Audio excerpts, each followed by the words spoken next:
خانم ها و آقایان، سلام عرض میکنم. چه زود گذشت، خیلی زود گذشت، درست مثل اینکه دیروز بود، اما 34 سال ازش گذشته. از شبی که هایده بانوی آواز ایران خواند روزهای روشن، خدا حافظ سرزمین من، خدا حافظ، خدا حافظ، خدا حافظ.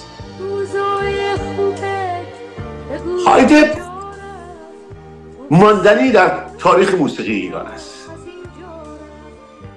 نظیر هایده در آوازخوانی هیچ زنی نه قبل از او زاده شده بود و نه تا به امروز مادر گیتی نظیرش شده است. این باور تمام موسیقیدانان مملکت ماست.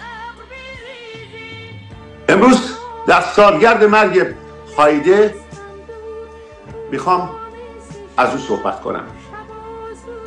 من به یقین نزدیکترین ژورنالیست به هایده بودم و من باش 10 سال از روز اولی که به آمریکا اومد تا شبی که به فوت کرد در سان فرانسیسکو در همینجا باش بودم و هیچ کس به اندازه من به اون نزدیک نبود. در میان همکارانم اجازه بدید که امروز با هایده شروع کنیم و با هایده برنامه رو ختم کنیم. روزای روشن، خدا حافظ سرزمین من، خدا حافظ، خدا حافظ، خدا حافظ.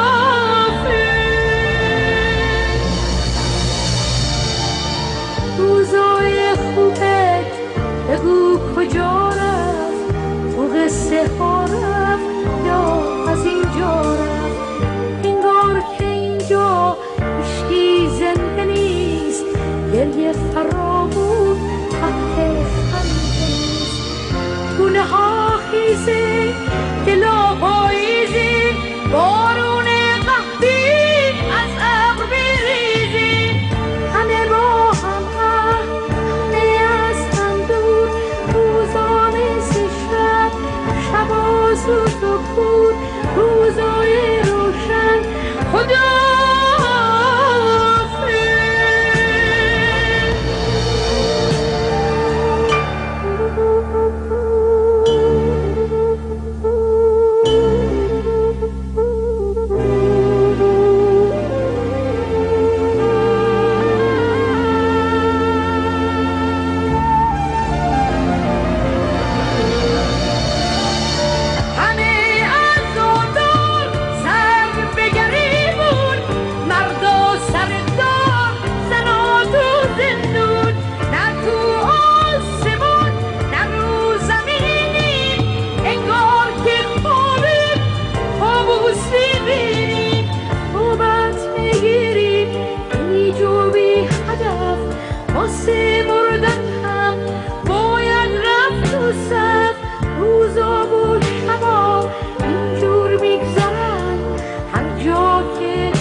هایده عرض کردم خدمتتون از روز اولی که هایده با آمریکا اومد تا روز آخری که از این دنیا رفت من شاهد بودم.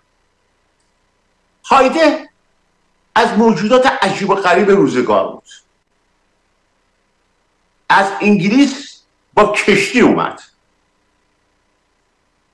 با کی بود هم سفرش؟ یه خانم، خواهرزن صادق چوبک، نویسنده معروف که میگه لوطی که میمونی که لوطیش مرده بود، از نامی ترین نوشته های صادق چوبک. با همنشینش تو این سفر دریایی اون خانم بود که اومدن نیویورک و بعد از اونجا به لس آنجلس. هایده شب آخرشم 12 ساعت قبل از اینکه فوت بکنه آخرین صحبتش رو با من کرد. داستان مفصلیه. دلیل آشنایی من با هایده در واقع همسرش آقای عباس شکرایی که در قید حیات الحمدلله هستن. من و عباس شکرایی از ایران با هم دیگه دوست بودیم، چون که عباس شکرایی در تلویزیون ملی ایران در مرکز شیراز مسئول خبر تلویزیون بود. خب خبری، منم خبری، در اون زمان من سردبیر خبر بودم، با هم ارتباط زیادی داشتیم در زمینه کاری. به همین دلیل وقتی که آمریکا اومد ما همدیگه زود پیدا کردیم. آمریکا و لاس وگاس شهر مورد علاقه هایده بود، چون در اونجا تونست با آقای شکرایی که دانشجوی دانشگاه بود آشنا بشه و ازدواج کرد. حقیقتش اینه که همش به حافظم دارم رجوع میکنم، چون آنچه که در این 10 سال گذشت خدمتتون عرض بکنم. روابط خانوادگی ما و هایده و شکرایی به گونه‌ای بودش که به هیچ وجه هایده هیچ دعوتی رو در شمال کالیفرنیا نمیپذیرفت مگر اینکه ما مشورت کنیم. این خیلی نکته مهم در مورد مرگ هایده است، اینو داشته باشید. یه دفعه دیگه خدمت عرض میکنم آنچه که در این برنامه عرض میکنم شاهد گفته های من همسرش هست که خوشبختانه در قید حیات. هیچ وقت هایده بدون مشورت با من برنامه نمیگرفت.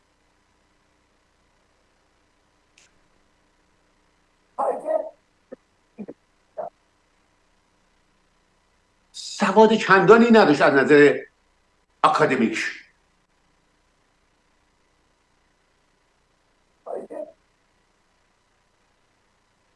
یک نابغه بود در نوع خودش، نه تنها در صداش که عرض کردم از دروازه تاریخ موسیقی ایران گذشته به یقین هایده، اما یک برجستگی های دیگه هم داشت. مثلا گفتم با کشتی اومد آمریکا، ماجراجو بود. یه دفعه از واشنگتن و نیویورک با قطار اومد لس آنجلس. میدونی چقدر طول کشید؟ اومد از واشنگتن به شیکاگو، چون اونجا توقف کردن، بعد نوبت بلیط گرفتن، چون از شیکاگو از مستقیم از واشنگتن به لس آنجلس قطار نمی اومد، باز میرفتن شیکاگو، اونجا متوقف میشدن، بلیط میگرفتن برای لس آنجلس. خیلی خوب. فکر میکنید که هایده برای چی این کار کرد؟ البته در مورد خرج کردن ها یه ذره روحش شاد، با احتیاط خرج میکرد، مواظب پولش بود خیلی زیاد. اما چرا این کار کرد؟ برای اینکه بلیط قطار ارزون بود؟ نه. هایده و عباس شکرایی همسرش با کوپه درجه ممتاز اومدن، یعنی کوپه که توش حمام داشت، خلاصه مثل یک سویت بود کوپه قطار. و بلیط هواپیما اون زمان از نیویورک، از واشنگتن یا نیویورک به لس آنجلس مثلا 350 دلار بود. اما بلیت اون کابینی که خدمتتون عرض میکنم $1200 بود. هایده ماجراجو بود، دوست داشت که مثل میدونست که عمرش کوتاهه، راست همه چیز رو توی عمر کوتاه تجربه کنه، همه چیز رو با عجله همه کارا رو میکرد. هایده یکی از محدود زنان هنرمندی است. خب طبیعتا من با خیلی از خانم‌های خواننده دور و نزدیک آشنا هستم، ولی که خب هایده نزدیکترین به من بود و من نزدیکترین ژورنالیست که کسی کار مطبوعاتی میکنه با هایده بود. هایده وقتی که به آمریکا اومد و با عباس شکرایی ازدواج کرد، با استقبال خوبی روبرو شد تقریبا ورودش. اما دیری نگذشت که یک اتفاق باعث شد که هایده وضعیت هنریش متزلزل بشه. اتفاقا به این شکل بود که یک سفر به آلمان داشت، عروسی یکی از یهودیای هموطن بسیار پولدار که برای پسرش 7 روز و 7 شب عروسی گرفته بود و 7 روز و 7 شب هایده و ارکستر باز میخوندن. شب هفتم هایده خسته شده بود و میخواست برنامه رو قطع بکنه، اما حضار و میهمانان و صاحب عروسی ازش میخواستن که ادامه بده. این ادامه دادن ها همراه با خوردن مشروب نتیجهش این شد که حواسش پرت شد، نفهمید کجاست، من نفهمید چی داره میگه. رفت طرف ارکستر پشت به جمعیت به خیال اینکه میکروفونش بسته. همینجور که داشت مشروب میخورد به طرف ارکستر گفت های هیتلر. تو عروسی یهودی تو آلمان 7 شب و 7 روز خونده، پول گرفته، حالا به میزبان در مقابل میزبان همه گوشا اصلا دراز میشد، هر میشد، چشم میشد، راست میشد. درست شنیدن؟ هایده در میهمانی ایرانی یهودی در آلمان گفت های هیتلر. همین باعث شد که هایده از طرف هموطنان کلیمی تحریم بشه و دیگه کسی، خب به هر حال تو اون زمان هنوز هم همینطوره، موسیقی ایرانی رو در خارج از کشور به ویژه لس آنجلس که اون زمان حالا هم مرکز تولید و پخش آهنگ‌های ایرانی بود، کلیمیا می‌چرخوندن، کلیمیا حمایت می‌کردن، یهودیای ایرانی حمایت می‌کردن که اگه اونا نبود اصلا خواننده‌ای نمیتونست دووم بیاره. و بزرگان هایده از اون اوج افتاد پایین چون یهودی‌ها دیگه تحریمش کرد و برای خودشیرینی بسیار در روزنامه‌های اون زمان که اگه بخوام به تاریخشون بپردازیم یه حالت چی میگن بلک میل، فارسیش خب بد میشه ولی که حالا دیگه مجبورم میگم چون داریم در مورد تاریخ صحبت کنیم، باشگیر بودن و طرفداران و یا رقبای هایده، طرفداران یهودیات، رقبای هایده احتمالا پول میدادن تا روزنامه ها و تلویزیون ها این مسئله رو دامن بزنن که هایده از طرف یهودی‌ها تحریم شده. اوضاع بدی پیش اومده بود. عباس شکرایی خیلی تلاش کرد که این مسئله رو حل کنه. مشکل در اینجا بود که هایده رو جامعه ایرانی یهودی میخواستن که معذرت خواهی کنه، عذرخواهی کنه، ولی که هایده زیر بار نمیرفت و هرگز هم عذرخواهی نکرد، ولی که این مسئله رو عنوان میکرد که من دشمنی با یهودی ها ندارم، حواسم نبوده تو ایران باب بود، نمیدونم یه آدمی از دوست یهودیشی میدی بخواد اذیتش کنه هایدیتلر. در نتیجه تحریم طول کشید، ولی که این آقای عباس شکرایی بود که رفت به کجا. آقای شهادت عکس عباس شکرایی را نشون بدید با هایده ممنون میشم. رفت نیویورک سراغ بزرگان یهودی، رباها، خاخامها و اونها رو مجاب کرد که مسئله تحریم علیه هایده برداشته بشه و موفق شد. یکی از بزرگترین خدماتی که همسر هایده به وی کرد همین سفر به نیویورک بود. با چنان استقبالی هایده از اون به بعد و مخصوصا در نیویورک روبرو شد که 6 ماه در نیویورک موند، 6 ماه، و اکثر روزها در مهمانی های کلیمی های هموطنان در نیویورک دعوت میشد.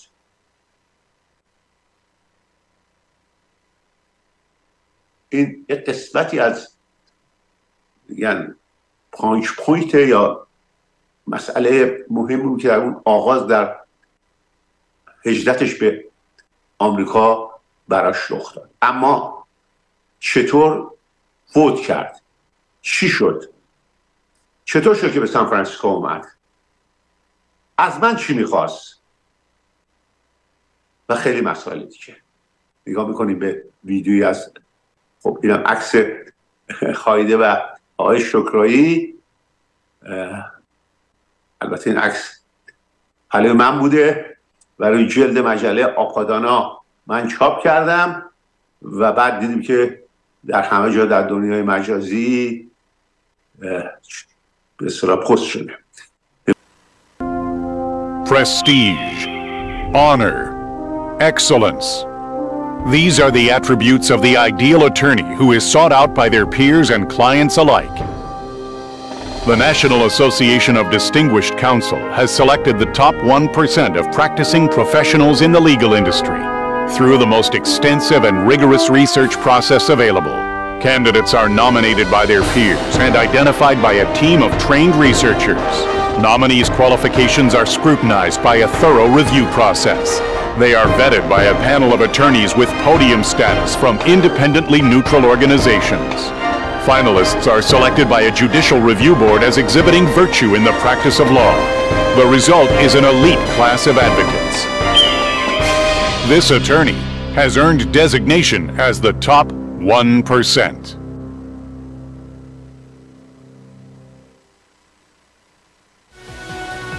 رستوران و سوپر یگانه محلی در سن‌هوزه که صبحانه، املت و هر روز حلیم و کله پاچه با نان سنگک داغ سرو می‌کند و هم ساندویچ های سرد و گرم در کنار شیرینی های ایرانی با قهوه و کاپوچینو. ضمناً کلیه مواد غذایی آشپزخانه کدبانی ایرانی فراهم شده است. نشانی 3275 استیونز کریک بولوار. تلفن 408 666 1229.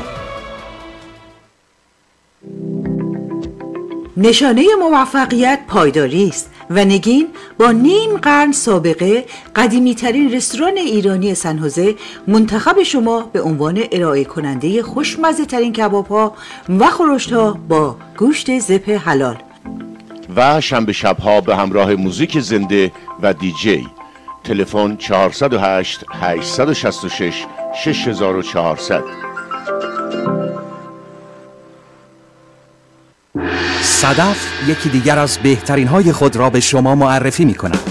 صدف thins یا نانهای ترد و نازک صدف در سنو، سسمی سید، آلمند و فلکس سید، بدون شکر و بدون پرزرواتیو، خوشمزه، مغذی و سالم. حتما امتحان کنید. صدف thins یا نانهای ترد و نازک صدف برای تمام اوقات. بله، انتخاب صدف انتخاب بهترین هاست.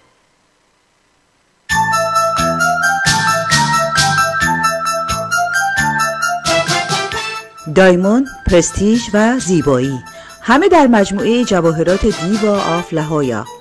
کلکسیون استثنایی برای عروس خانم‌ها و شاه دامادها. خرید طلا، تعمیر جواهرات، قیمت گذاری. نمایشی از بهترین ساعت‌های مشهور جهان. آدرس 3911 استیونز کریک بولوارد، سانتا کلارا. تلفن تماس 408 241 3755.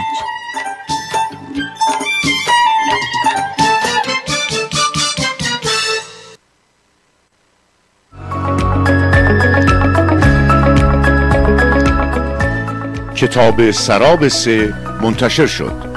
آخرین گزارش از اولین گزارشگر زن ایرانی هما احسان. شرحی مفصل از زندگی ایرانیان با اپوزیسیون ناکام. به راستی ما با هم چه کردیم؟ برای تهیه کتاب سراب 3 با تلفن 951 350 3680 تماس حاصل فرمایید.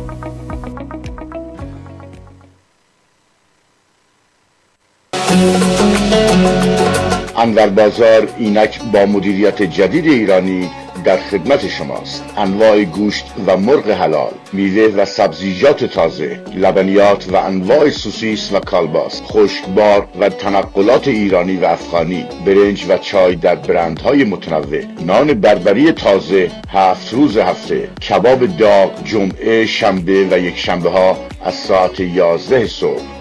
آدرس 2626 یونیون اونیو در شهر سن‌هوزه. تلفن 408 559 61 75.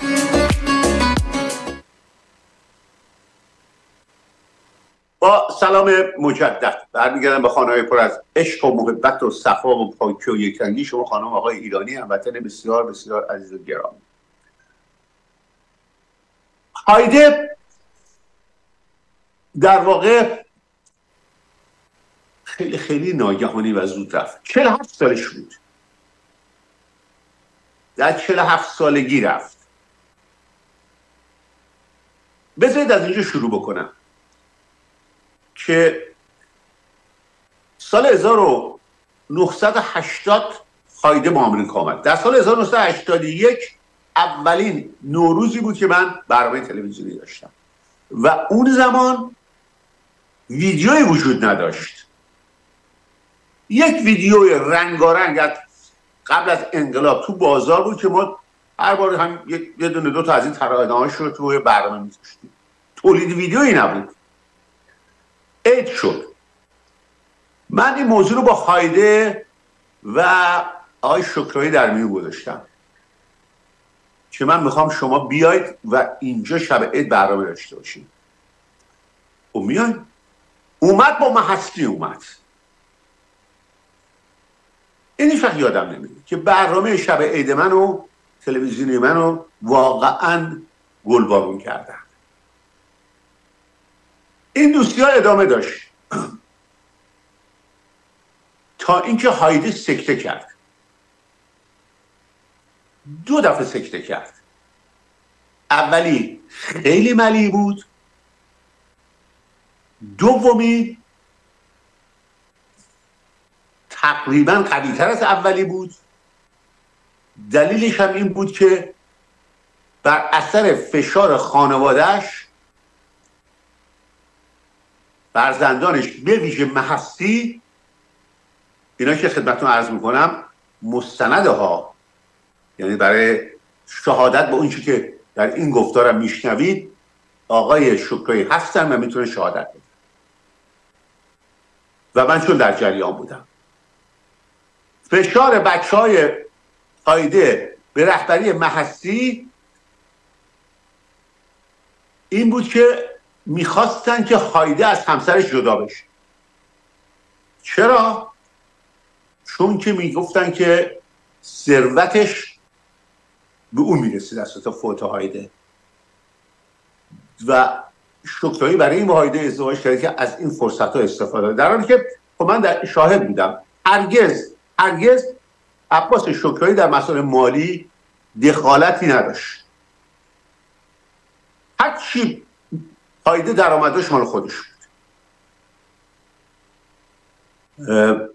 بنابراین هایده در اون شب خونه پسرش بوده، گویا یکی از بچه‌هاش یا دخترش پسرش اونجا باز دچار حمله قلبی دوم میشه ولی برای اینکه مزاحم بقیه نشه بیدارشون نمیکنه و صبح میره بیمارستان. که این طولانی شدن برای رفتن به بیمارستان باعث شده بود که دمیج یا ضربه قسمتی از قلبش بخوره، بنابراین از جا به بعد بیمار شد.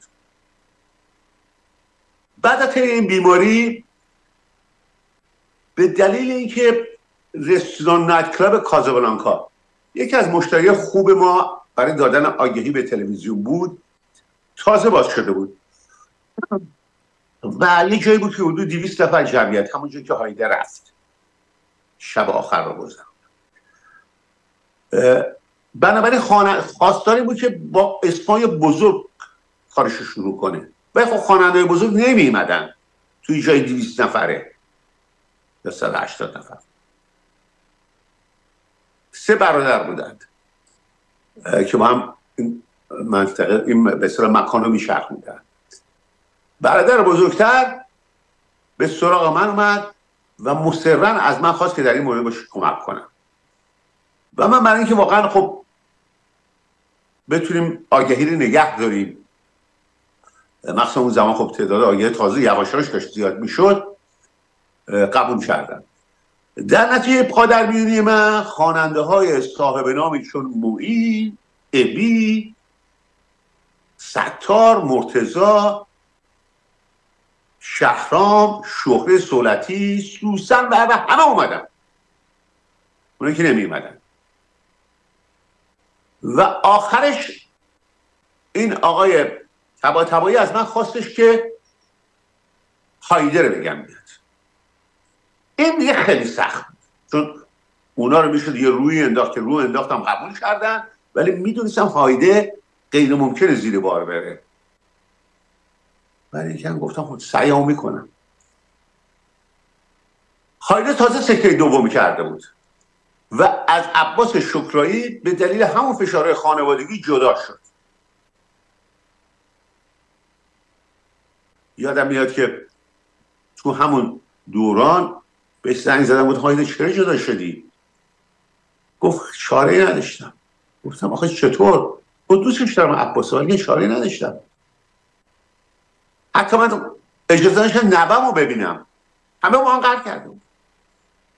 و تازه خودش عباس خودش رفت. آی شکر. به هر حال تلفن زدم به هایده و موضوع رو باش در میون گذاشتم. طبیعتاً مشخصات محل خاص. تا بهش گفتم 170 80 تا 200 نفر، گفت نه نه نه نه اصلا صحبت شدم. تو آخه خودت چی میگی؟ درسته من بیام یه جای 180 نفری بخونم؟ گفتم هایده تو چی؟ این مکالمه رو دارم خدمتتون عرض میکنم. این مکالمه. گفتم اولا تو میتونی بخونی؟ گفت آره. گفت قبلا چند تا هم تا حالا برنامه گذاشتم. گفتم دو، تو چی کار داری که سالن چقدره؟ تو همون پولی رو که از کنسرت های بزرگ به دست میاری اینجا هم بگیر. دوم، همه به خاطر من اومدند. حالا جایی که انتظار نداشتم، حالا انتظار داشتم بگیرم، جایی که انتظار نداشتم تو بودی. تو می‌خوای روی منو به زمین بندازی؟ من میتونی چنین کاری بکنی؟ گفت باش. موافقت کرد. یه 2 هفته تبلیغ کردیم در تلویزیون. جمعه و شنبه 18 و 19 ژانویه برنامه در کازابلانکا در یه شهری نزدیکای بیکلی در شرق سان فرانسیسکو، اگه اشتباه کنم شهر السریتو آلبانی، شهر آلبانی، نه آلبانی کشور آلبانی، اسم منطقه شهر آلبانی در شرق سان فرانسیسکو چسبیده تقریبا به بیکلی.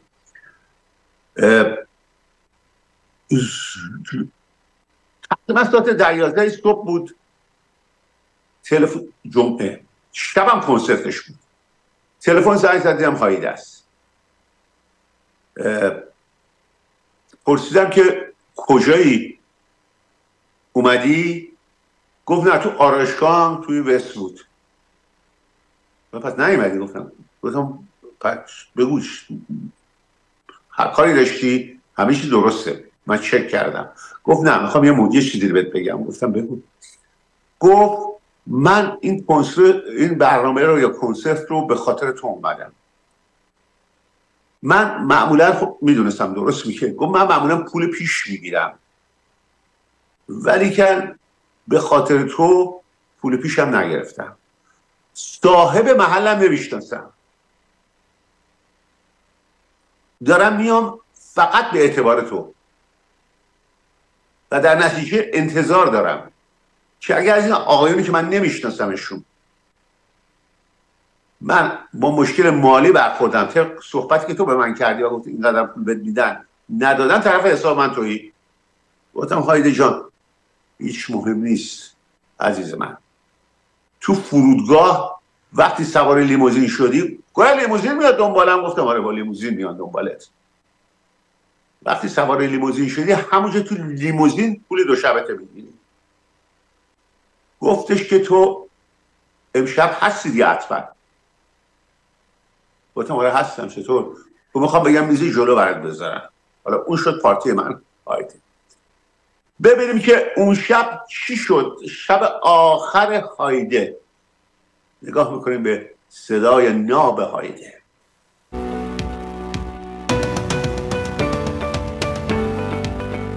Insurance companies and big business have attorneys working on their side.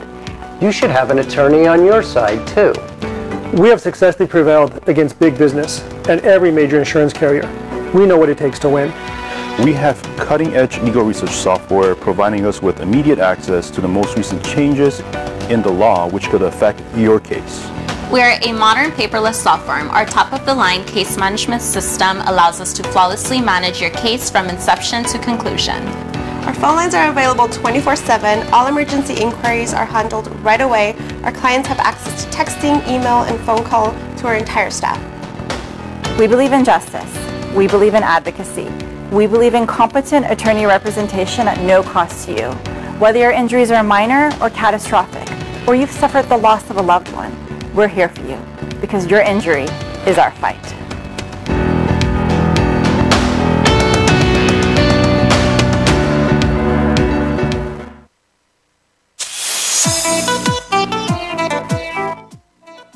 بازار مدیترانه از کایلی بولوارد روبروی قنادی بیژن به شماره 4360 استیونز کریک بولوار روبروی هاندای استیونز کریک جنب ران تیبل پیزا نقل مکان کرد. بازار مدیترانه مثل همیشه با بهترین مواد غذایی و تازه ترین میوه‌جات و سبزیجات در خدمت شماست. در بازار مدیترانه نداریم. رسیدگی رستوران ما در کنار سوپرمارکت با بهترین غذاها آماده پذیرایی از شما خواهد شد.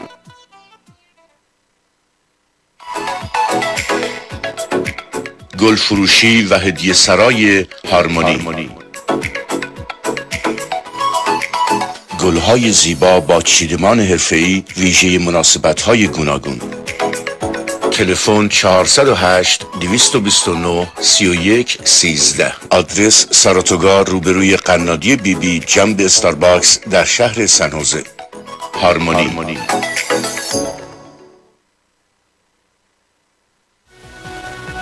رستوران و سوپر یگانه محلی در سن خوزه که صبحانه، املت و هر روز حلیم و کله پاچه با نان سنگک داغ سرو می‌کند و هم ساندویچ های سرد و گرم در کنار شیرینی های ایرانی با قهوه و کاپوچینو. ضمناً کلیه مواد غذایی آشپزخانه کدبانی ایرانی فراهم شده است. نشانی 3275 استیونز کریک بولوارد. تلفن 408 666 1229. دکتر جمشید ایرانی، وکیل رسمی دادگاه‌های فدرال و ایالت نیویورک، انجام کلیه امور مهاجرت از جمله گرفتن گرین کارت از طریق ازدواج، فامیلی، پناهندگی و جلوگیری از اخراج، اخذ ویزا از طریق کار و سرمایه گذاری، انتقال قانونی پول بر اساس قوانین اوپک، تنظیم قراردادها و ثبت شرکت‌های تجاری و بازرگانی. با دفتر دکتر جمشید ایرانی با تلفن 212 683 7700 تماس بگیرید. با ادویه جوجه کباب صدف تهیه یک جوجه کباب لذیذ و آبدار خیلی ساده است. گوشت جوجه رو بعد از شستن به اندازه‌های مناسب می‌بریم. کمی روغن اضافه می‌کنیم و ادویه جوجه کباب صدف رو روی اون می‌پاشیم. و بعد همراه با سبزیجات دلخواهمون به سیخ می‌کشیم. خب آتیش هم که آماده است. حالا جوجه ها رو کباب می‌کنیم و کمی بعد با لذت نوش جان میکنیم. بله، انتخاب صدف انتخاب بهترین هاست. شهرت و موفقیت بختیاری آتو گروپ نتیجه عرضه بهترین اتومبیل‌ها و قیمت‌های استثنایی و سرویس کم نظیر مدیران و چند صد کارمند و فروشندگان ایرانی. بختیاری آتو گروپ در شمال و جنوب کالیفرنیا. سوبارو آوتبک در استیونز کریک سوبارو سن هوزه و پوینتل هیل. اتومبیل نیسان آلتیما در استیونز کریک نیسان سن هوزه. اتومبیل اینفینیتی در استیونز کریک اینفینیتی سن هوزه. هاندا آکورد در هاندا آف هالیوود. اتومبیل فورد فور ویل درایو در هانتینگتون بیچ فورد. برای تهیه بهترین اتومبیل ها هوندا، نیسان، فورد، اینفینیتی و سوبارو از شعبه ها و نمایندگی های ما دیدن فرمایید.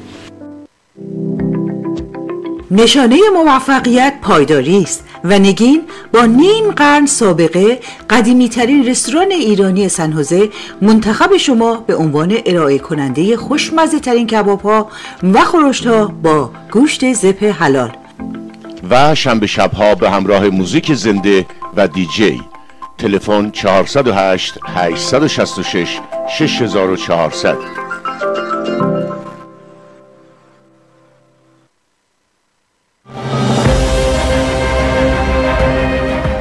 چاپ دوم کتاب کوچ منتشر شد.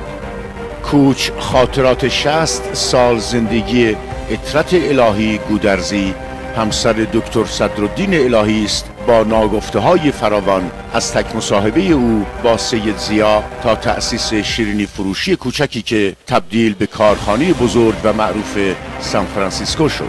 برای تهیه کتاب کوچ با ایمیل baranel@gmail.com و یا در واتساپ با تلفن 510 717 3111 تماس بگیرید.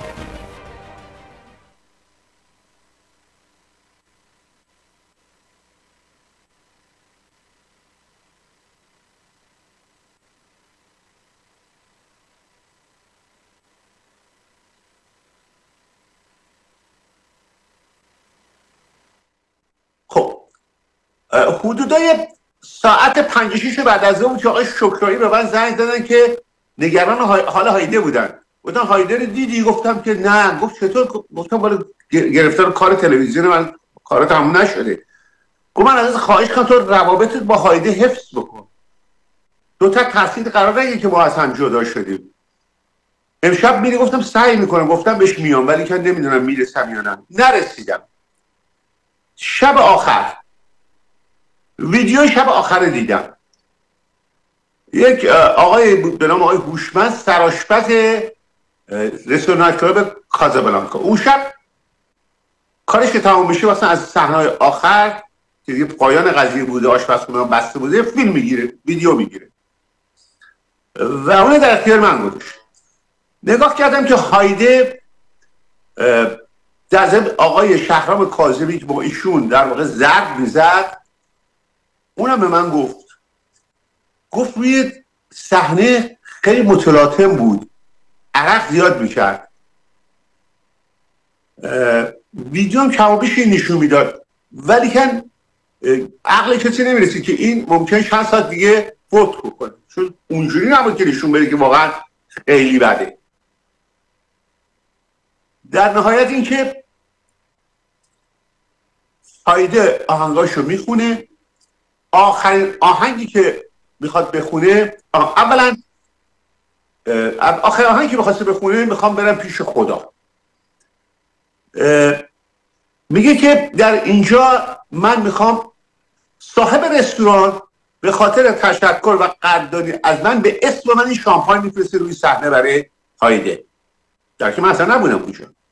و هایده میگه این شامپاین آخرم رو به سلامتی دوست نازنین و عزیزم ستار دلدار میخورم که بعد قولی کرد امشب قرار بود حضور داشته باشه که نه حضور نداره، اما اگر اون نبود من امشب با شما نبودم. و بعد میگه میخوام آهنگ آخرم بخونم به نام میخوام برم پیش خدا. در اینجا میگه که شما چه میدونید؟ شاید فردا شب من دیگه در میون شما نباشم.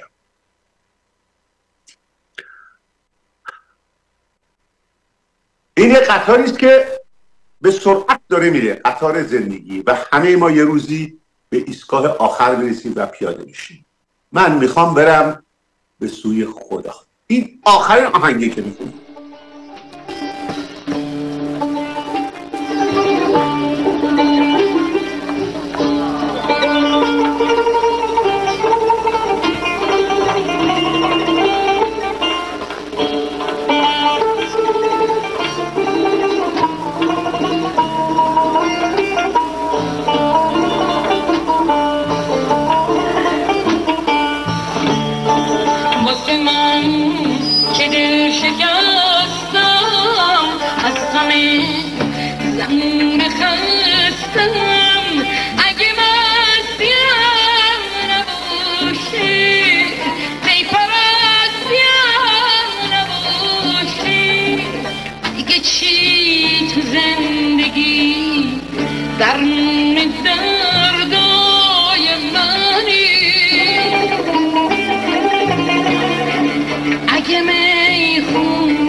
آهنگ هایده بود. فردای اون روز من زودتر رفتم استودیو که برنامه زود تموم کنم که برم به کنسرت شنبه شب برسم که دیشب نرفتم. بعد از اون کارا تموم شد، رفتم خونه که لباس عوض کنم، دیدم که یکی از دوستان که در شمال کالیفرنیا به اسم آقای فرزین کنسرت میذاشت و طریق من با هایده آشنا شده و نزدیک شده بودم به هم دیگه، به من زنگ زد گفت فلانی یه موسیقی گرفت. گفت فلانی؟ گفتم بله. گفت هایده مو. من چند تا هایده میشناختم. گفتم کدوم هایده؟ گفت هایده خواننده. باور کن هم یه تلفن دستم بود نشستم رو زمین. بگذاریم به سرعت خودم رو به بیمارستان رسوندم. سعی کردم که برم و جنازه هایده رو ببینم. ممانعت میکردن، اما خوشبختانه که از دکترای ایرانی که من نمیشناختمش اما اون من شناخت، کمک کرد که با هم دیگه بریم و جنازه هایده رو ببینیم. من شمده که زدم کنار، صورت هایده رو اصلا آروم ندیدم، غرق در خون بود. من اصلا شاک شدم، شاک بودم، شاکتر شدم که چی شده؟ این سکته کرده، چرا این همه خون از دهنش اومده؟ از دکتر پرسیدم، گفت برای اینکه به شاک الکتریکی وارد کردن که برگرده به زندگی، ولی متاسفانه نشد. خم شدم، پیشونی هایده رو یک بار برای خودم و یک بار برای رفیقم عباس شکراییش همسرش بوسیدم و از اتاق اومدم. تو راه بودم که تلفن زنگ زد، محسی بود، با گریه گفتش که فلانی تو خبر من بلافاصله به رادیو 24 ساعته صدای ایران در لس آنجلس دادم، رفتم رو خط خودم گزارش دادم که هایده رفت. محسی پرسید که این خبر درسته؟ به من میگن تو گفتی؟ گفتم گفت جدی داری میگی؟ گفتم آره، زد زیر گریه و البته نگفتم گفت جدی میگی؟ گفتم تسلیتت میگن. فهمید. گفت خودم فردا میام سان فرانسیسکو، جنازه رو منتقلش میکنیم به لس آنجلس. تقریبا به بیرون در رسیده بودم که دیدم یک 7 تا 15 تا اتومبیل جلوی ظریفای اول پارکینگ بیمارستان ایستادن و ایرانی بودند.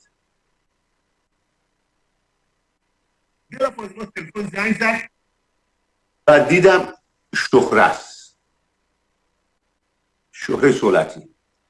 اونم پرسید، وقتی تایید من گرفت گفت، زد زیر گریه، گفت نمیتونم صحبت کنم و تلفن قطع کرد. بیرون پارکینگ اومدم، هرچی نزدیکتر میشدم صدای هایده رو بیشتر میشنیدم. یکی از هموطنان ما توی اتومبیلش نوار هایده رو گذاشته بود، در اتومبیل رو باز کرده بود، با صدای بلند آواز هایده تو محبت پیچیده بود که میگفت روزهای روشن، خدا حافظ سرزمین من، خدا حافظ، خدا حافظ، خدا حافظ.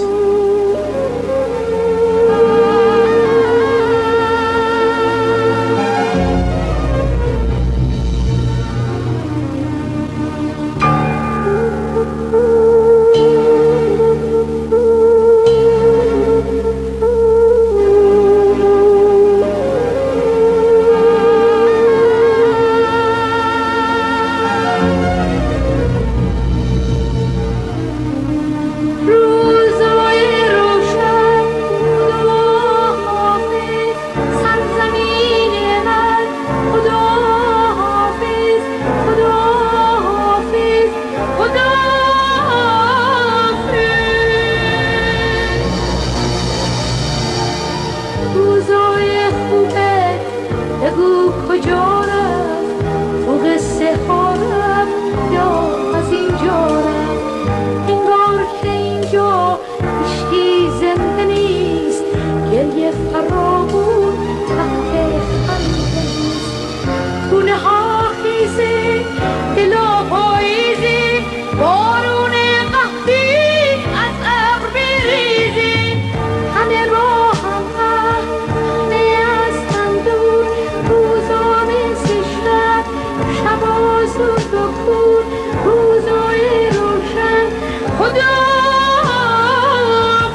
برای تماشای تلویزیون ما نیازی به ماهواره ندارید.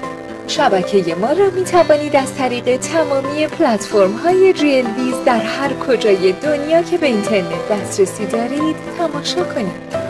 اگر دیدن برنامه ای را از دست دادید می توانید با مراجعه به آرشیو 72 ساعته جیلویز برنامه مورد علاقه خود را پیدا کرده و تماشا کنید. جیلویز پل ارتباطی شبکه ما با شما.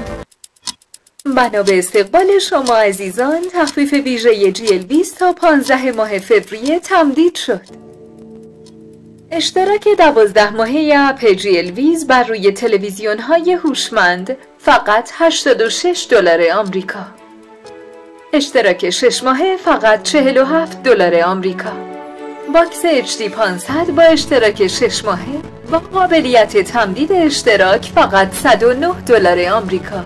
این تخفیف ها فقط برای مشترکین جدید می باشد. برای سفارش لطفاً با شماره تلفن 905 762 5037 تماس گرفته و یا به وبسایت glviz.com مراجعه فرمایید. با نصب اپلیکیشن نگاه بر روی تلویزیون‌های اندروید و یا گوگل تیوی خود می توانید به تمامی سرویس‌های جیلویز دسترسی داشته باشید. اپلیکیشن نگاه اجازه پخش تمامی سرویس‌های جیلویز از جمله فیلم و سریال ها را دارا بوده و تا 2 ماه رایگان در اختیار شماست. همین امروز اپلیکیشن نگاه را از اپ استور تلویزیون خود پیدا کرده و نصب کنید. بیزنس شما نیاز به مشتری دارد و مشتریان شما بینندگان ما هستند. ما با هزینه کمتر از $1000 در ماه تبلیغات شما را در هر استان و یا شهری پخش می‌کنیم. آگهی خود را به جیلویز بسپارید و با خیال راحت شاهد رشد بیزنس خود باشید. اگر تلفن و یا تبلت هوشمند سامسونگ، LG، گوگل پیکسل، وان پلاس، شیائومی و یا دیگر مدل‌های اندروید را دارید، برای دسترسی به سرویس‌های جیلویز همین امروز اپلیکیشن نگاه را از اپ استور تلفن و یا تبلت خود پیدا کرده و نصب کنید. اپلیکیشن نگاه اجازه پخش تمامی سرویس‌های جیلویز از جمله فیلم و سریال ها را دارا بوده و به صورت رایگان در اختیار شماست. نگاهی جدید به مدیای فارسی. از طریق GLAD Exchange آگهی شما بر روی وبسایت glviz.com پخش خواهد شد. جهت اطلاعات بیشتر با ما تماس بگیرید.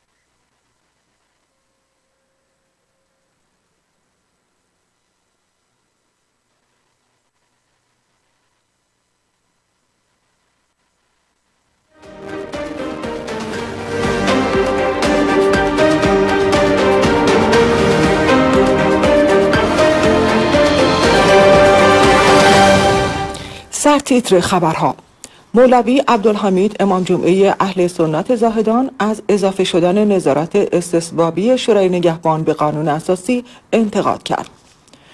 تهران دریافت هشدار محرمانه از سوی آمریکا را درباره حمله‌های داعش در کرمان رد کرده است. مدیران شهرداری و آتش نشانی میگویند که مدیریت بیمارستان گاندی که در آتش سوخت دست کم 3 بار اخطار ایمنی دریافت کرده اما در این زمینه اقدامی نکرده است. با ریزش آسفالت کف خیابان کارگر در تهران بقایای یک حمام و سرویس بهداشتی عمومی قدیمی پیدا شد.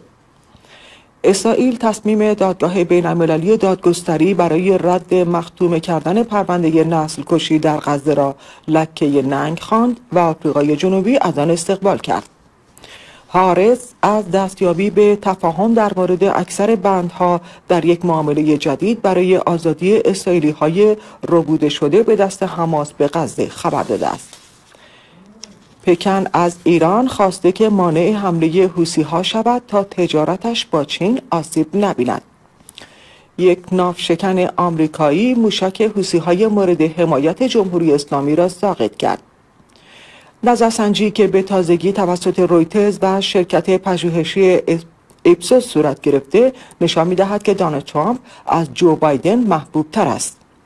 و بعد از هشدار ایلان ماسک در خصوص کاهش فروش در سال جاری، ارزش سهام تسلا 12% سقوط کرد.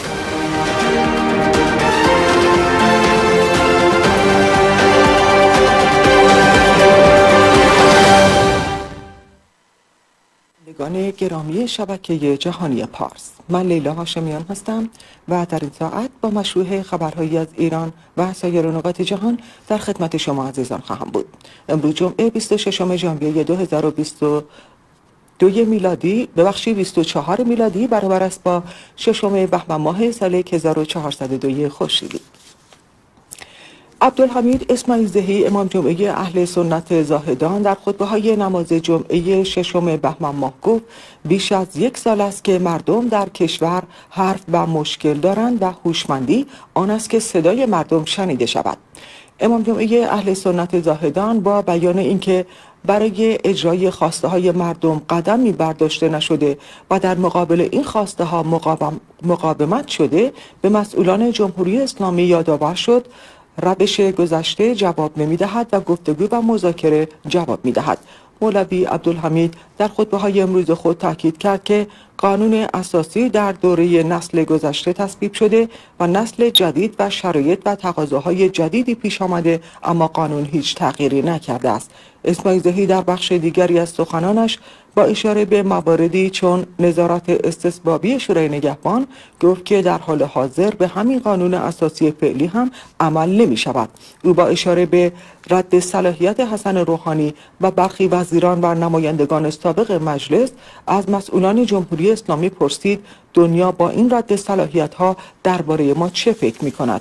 امام جمعه اهل سنت زاهدان میگوید شورای نگهبان ابتدا در قانون اساسی جمهوری اسلامی تنها نقش نظارت بر انتخابات را بر عهده داشت، اما بعد از آن نظارت استصوابی را با تفسیر به این قانون اضافه کردند. مولوی عبدالحمید از این نوع نظارت، یعنی از اینکه تایید نامزدها و همه چیز در انتخابات در دست آنهاست، انتقاد کرد. همچون هفته‌های گذشته نیروهای نظامی و سرکوبگر همزمان با برگزاری نماز جمعه زاهدان در خیابان‌های این شهر حضور گسترده داشتند.